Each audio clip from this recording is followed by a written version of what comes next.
কেন? ইন্দ্রদুম্নের হাতে তিনি ভগবান প্রতিষ্ঠা পেতে যাই এ কথা নিজে ভগবান বলছে। কারণটা কি?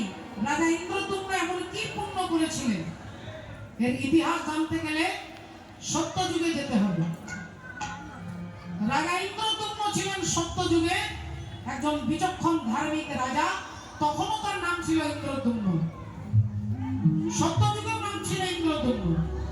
আর সেই ইন্দ্রদুম্ন রাজা ঠাকুর ঘরে বসে ভগবানের পুজো করছেন, ভগবানের সেবা অর্চনা করছেন, নাম জপ করছেন, পুজো গোবিন্দ চরণে নিবেদন করছেন পুষ্প। আর এদিকে অগস্ত্য ঋষি দরজায় দাঁড়িয়ে ভিক্ষা চাইছেন, ভিক্ষাং দেহি ভিক্ষাং দেহি। একবার বলেছে, দুবার বলেছে, তিনবারের বেশি বলবে না, এটা সাধুদের নিয়ম।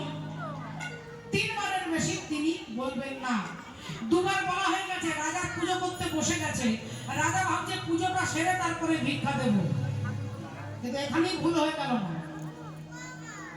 আপনি ঠাকুর ঘরে বসে ভগবানের সেবা করছেন, আপনার দরকার একজন ব্রাহ্মণ, একজন বৈষ্ণব ভিক্ষা চাইতে এসেছে।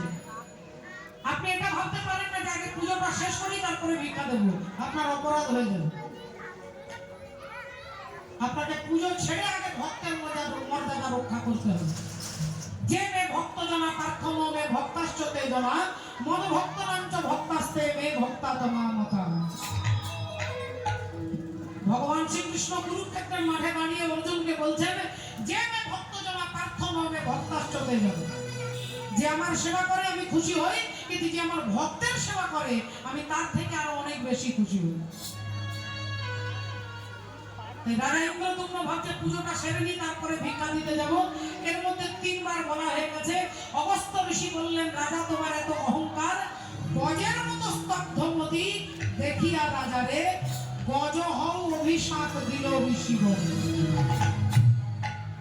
হে রাজা ইন্দ্রদুম্ন, তুমি পরবর্তীকালে পরবর্তী জন্মে হাতি হয়ে জন্মগ্রহণ করবে। এই বলে অগস্ত্য ঋষি চলে যাচ্ছে।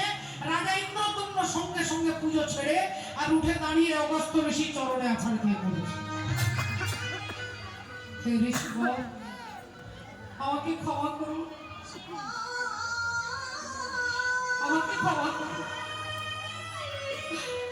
আমার অজ্ঞানতা, আমার মূঢ়তা, তাই আমি আজকে আপনার মর্যাদা রক্ষা করতে বিলম্ব হয়ে গেল।